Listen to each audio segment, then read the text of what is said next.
BJP is the party with the clout. It is the party that comes in with a lot of power. Aam Aadmi Party, if it tries to form a government with 36 or 37, Operation Kamala will of course kick in. That's a given. So, for the Aam Aadmi Party to form a government that they can run for the next 5 years, they need to be looking at, probably 50 seats and nothing less.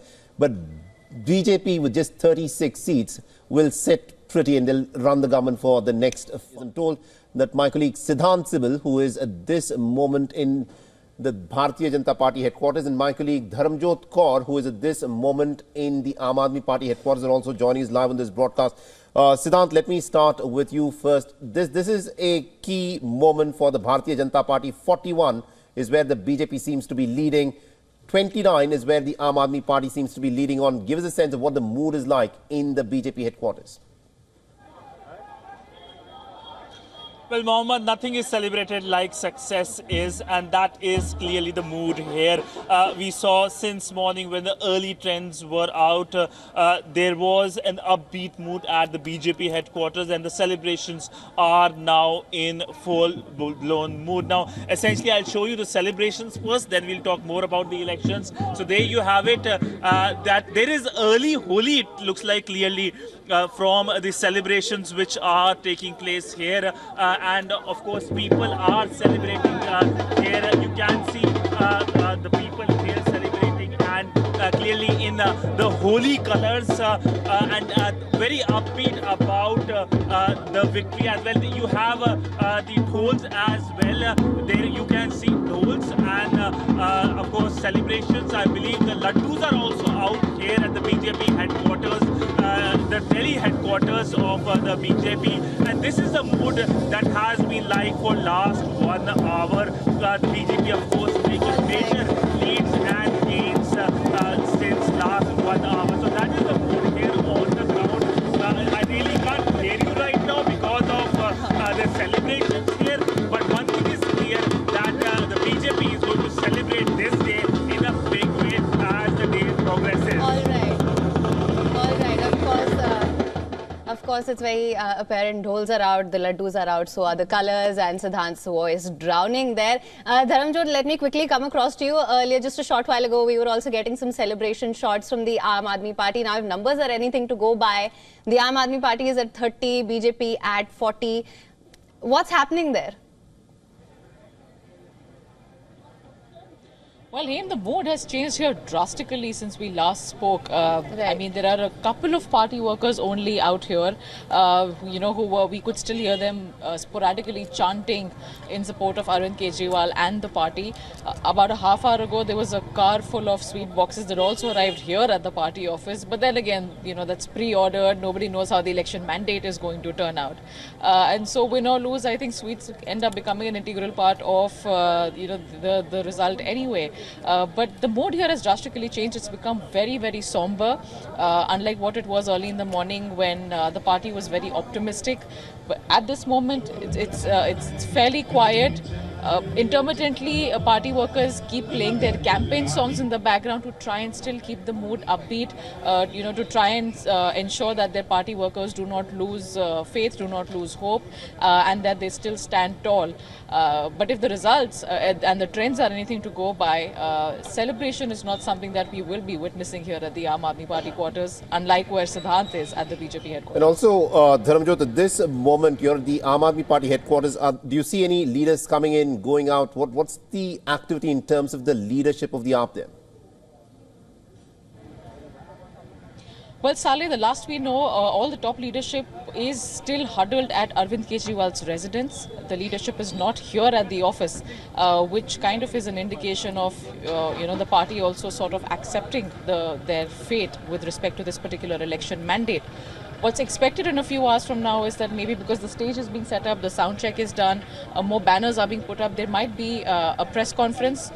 We might expect the top leadership, including Arvind Kejriwal, to make an official announcement, maybe conceding the election or addressing or making certain statements about where the mandate stands. Right. But no, at the moment there is no leadership that is present over here. Everybody is still at the convener's residence. It's 10:46 at the moment. The counting of the votes has been on for the last 1 hour and 46 minutes. This is the pivotal, halfway through the counting mark. There is still a lot of counting that still needs to be done.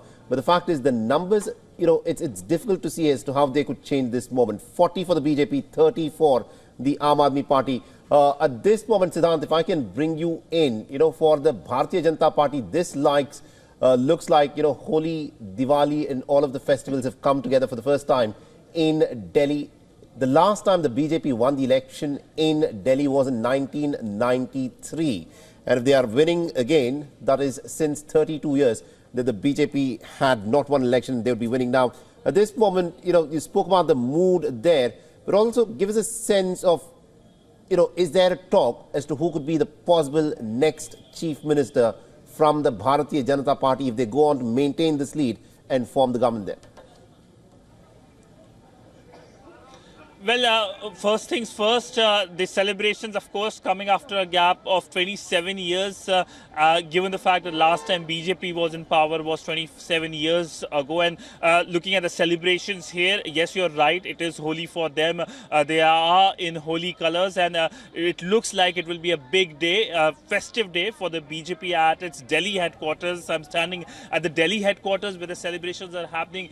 There's the central headquarters as well, where it is expected that the Indian Prime Minister will make his traditional speech, which is the victory speech, which usually happens after BJP's victory in any part of India. Now, essentially, who will be the next Chief Minister? This is something that will be only given out once it is clear for the BJP that it forms the government. It is still a phase of election counting which is happening. The numbers are out. Yes, it's a decisive victory, it looks like, for the BJP, but it's always to be sure till the last vote is counted. And looking at the BJP's history, we know that it has kept all its cards close to its chest when it comes to coming out with names of the chief minister, and that was very clear, whether it's Maharashtra, whether it is Madhya Pradesh. So we have to wait for that, but for BJP at the national level, it's a big moral booster, given the fact that Delhi has been a bastion that it was wanting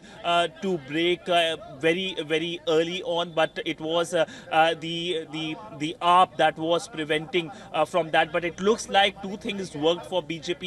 One, of course, is the AAP and the Congress not coming together, and second, of course, BJP fighting the election on its own strategy based on the local needs, the local issues, and of course the charisma of the national leaders. The charisma of the national leaders, that seems to have won it for the BJP at the moment as things stand. Do continue to stay with us, Siddhant. Dharamjot, if I can bring you in on this. For the Aam Aadmi Party, some of the big faces appear to be losing. Atishi, who is the sitting chief minister for the Aam Aadmi Party, she's quite clearly trailing in Kalkaji. Gives a sense of what the mood is like with respect to the big leaders. The fact that some of the biggest faces of the Aam Aadmi Party seem not to have delivered for the Aam Aadmi Party. Sorry, if I may also just interject quickly, we were seeing how Tarvinder Singh Marwa was in the lead in Jangpura. Right now, it is Manish Sisodia as per the status check at the moment on round 2. It's Manish Sisodia who's leading in the Jangpura constituency. So that is another development that has just come in. Sorry, Dharamjot, for interjecting. Please continue. Well, I have to say I only heard part of that question because despite the party trailing on its it's now there's still a lot of campaign songs being experimented. All right, I think it's very noisy where Dharamjot Kaur is. Dharamjot will of course come back to you. This is a big moment there. The Aam Aadmi Party, the party is of course in a fair bit of a celebratory mood at the moment. There is loud music that is being played there. Dharam will come to you in just a moment. It's an interesting detail that you pointed out, Haim, where Manish Sisodia seems to have taken a bit of a lead there. Remember, the last time round, when he won in Patparganj, he had managed to win with a very slender margin of just about 3,000 votes. So he went on to change his constituency. He's contesting this time round from Jangpura, but it is not a done deal for him because this seat can go up and down. It is difficult for Manish Sisodia to maintain that lead. But for now, though, he seems to be in the lead at the moment in Jangpura. Ramesh Biduri has taken the lead in Kalkaji, where Atishi, who is the sitting chief minister of Delhi, was contesting from Arvind Kejriwal, the big Aam Aadmi Party leader, who was trailing earlier in the morning. He's now managed to hold on to his lead for well more than an hour in the counting. So he is leading from the New Delhi constituency. All right, we have Dharamjot Kaur back online with us. Dharamjot, can you hear me? Yes, I can now, him. Yes, Dharamjot, I'm sorry we had to cut off the line earlier because we couldn't hear you. Please continue, Dharamjot. Well, as I was saying, the music here was so loud that despite trailing on so many seats, the Aam Aadmi Party clearly knows how to still keep the mood of their, at least the party workers, upbeat. But as I was saying, we are seeing very early positive change for the top leadership of the Aam Aadmi Party, including Arvind Kejriwal and Manish Sisodia. But talking about the leadership, the reason why we're seeing such a big fluctuation might have something to do with a very strong voter sentiment during voting day. When I was on ground and we went across so many constituencies, there were a lot of questions, a lot of hesitation among many voters who were talking about, well, in the past year we've seen how most of the Aam Aadmi Party's top leadership has been embroiled in so much legal and political controversy. They spent months in custody. What happens in the case where the Aam Aadmi Party does come back to power and the investigation, which is still ongoing, ends up with the leadership back in prison? What happens for Delhi's administration in that case? So those questions were very, very prominent in the minds of Delhi's voters over and above the persisting issues of the capital. I think given the trends that we're seeing right now, that sentiment has translated into the ballot, into how Delhi has voted, and which is why we're seeing such a which to one point was considered a tight battle, but it's not a tight battle anymore as per the current trends. Although we are seeing the Aam Aadmi Party making very, very slow headway on some seats. It's reached 30 now. There was a wave of uproar that went over here when the party transitioned from the 20s to touching the 30 figure. They're still hopeful that they'll be able to, get 5 or 6 more seats and meet that majority mark. Doesn't look very positive as of now, but the party is very, very hopeful here.